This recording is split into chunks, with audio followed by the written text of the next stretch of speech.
Halo teman-teman, kembali lagi dengan kami, kelompok 15 di mata kuliah Komunikasi Data.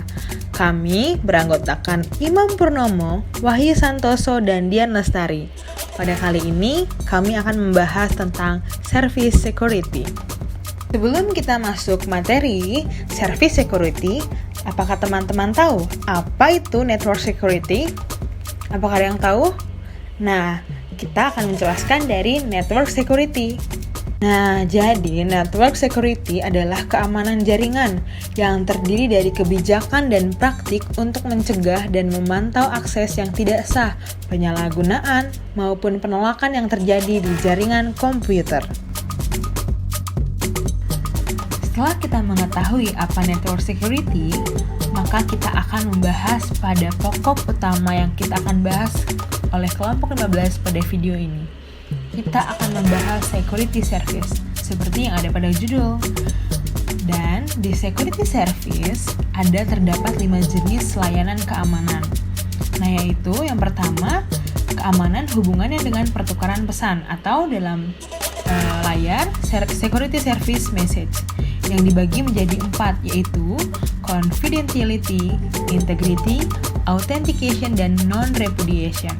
Dan untuk hubungannya dengan identifikasi atau yang ada pada layar itu security service entity dibagi menjadi satu atau menjadi satu bagian saja, yaitu dengan identifikasi entity authentication atau user.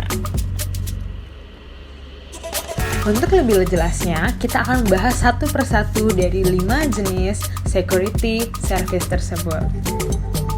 Nah, yang pertama, message confidentiality. Message confidentiality merupakan konsep bagaimana mencapai kerahasiaan pesan atau privasi tidak berubah dari masa ke masa, bahkan dari ribuan tahun yang lalu. Ada 2 konsep dari confidentiality, yaitu yang pertama, symmetric key cryptography dan asymmetric key cryptography. Mari kita bahas kedua konsep itu. Symmetric key cryptography yaitu untuk memberikan kerahasiaan pesan pengirim dan penerima harus berbagai kunci rahasia. Komunikasi saat ini tidak memungkinkan untuk menggunakan konsep ini, dikarenakan jarak antar pengirim dan penerima serta banyaknya komunikasi yang terjalin. Oleh karena itu, dalam konsep ini digunakan key session. Dan yang kedua adalah konsep asymmetric key cryptography. Dalam konsep asymmetric key cryptography terdapat dua kunci, yaitu bersifat privat dan publik, serta tidak terdapat shared key, di mana public key digunakan untuk proses enskripsi sedangkan private key digunakan dalam proses deskripsi. Konsep ini dapat dilihat pada gambar pada bagian kanan layar ya teman-teman. Yang kedua, kita akan membahas message integrity. Dalam pertukaran atau pengiriman pesan, salah satu konsep yang harus diperlukan adalah integritas atau keaslian pesan. Terkadang konsep confidentiality yang tadi kita bahas tidak terlalu dibutuhkan dalam pertukaran pesan pada kondisi tertentu. Sebagai contoh, ketika seorang menulis surat wasiat mengenai pembagian kekayaan, surat wasiat tersebut tidak perlu konsep enskripsi karena siapapun boleh memeriksa surat wasiat tersebut. Dalam hal ini, integritas pesanlah yang dibutuhkan. Dan yang ketiga adalah message authentication. Dalam konsep ini, penerima harus yakin bahwa identitas pengirim sesuai dengan identitas aslinya, bukan dari pihak ketiga. Sebagai contoh, saat Alice mengirim pesan ke Bob, Bob harus tahu jika pesan itu datang dari Alice atau Eve. Untuk menyediakan pesan autentikasi, Alice perlu menyediakan bukti bahwa Alice yang mengirim pesan dan bukan seorang penipu. Dan selanjutnya adalah message non-repudiation. Nah, di message non-repudiation adalah salah satunya adalah digital signature. Meskipun Mac dapat memberikan pesan integritas dan pesan autentikasi, memiliki sebuah kelemahan, yaitu perlu kunci simetris yang harus ditetapkan antara pengirim dan penerima.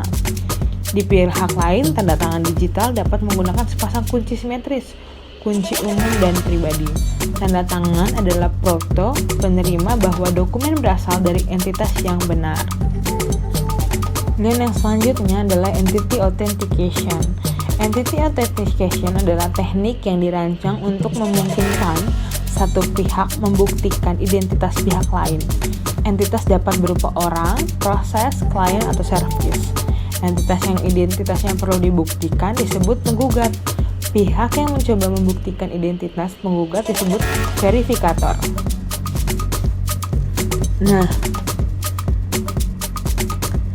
ada dua perbedaan antara autentikasi pesan dan autentikasi entitas. Pertama, autentikasi pesan mungkin tidak terjadi secara real time. Nah, contohnya Alice mengirim pesan ke Bob.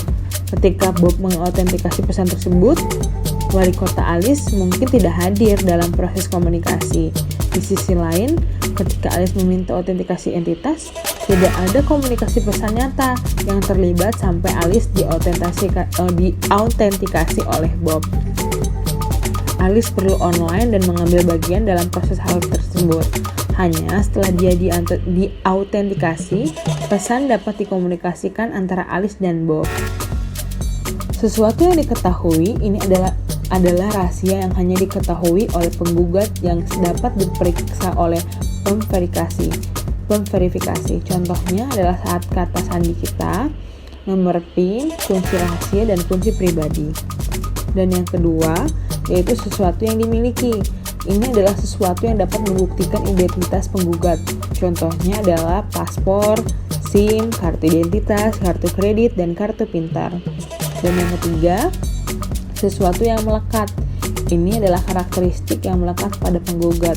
Contohnya adalah tanda tangan konvensional, sidik jari, suara, ciri-ciri wajah, pola retinal, dan tulisan tangan. Nah, sekian penjelasan dari kami tentang security service.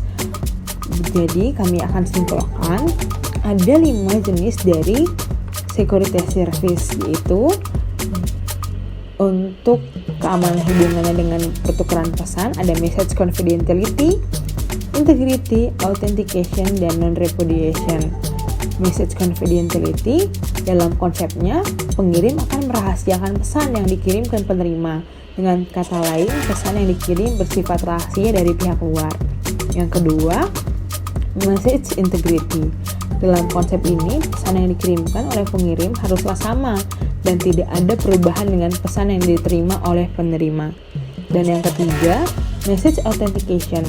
Dalam konsepnya, penerima harus yakin bahwa identitas pengirim sesuai dengan identitas aslinya, bukan pihak ketiga. Dan yang keempat, message non-repudiation. Dalam konsepnya, pengirim tidak boleh menolak mengirim pesan.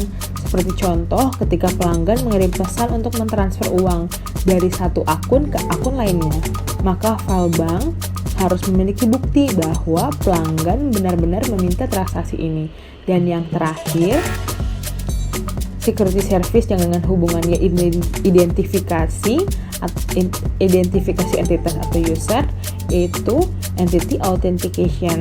Dalam konsep ini, pengguna atau user diverifikasi sebelum akses ke sumber daya sistem. Sebagai contoh, mahasiswa yang membutuhkan sumber daya universitas, maka perlu diverifikasi dengan menggunakan user account dan password untuk melindungi kepentingan universitas dan mahasiswa tersebut. Sekian dari kami, terima kasih, semoga bermakna dan semoga bermanfaat.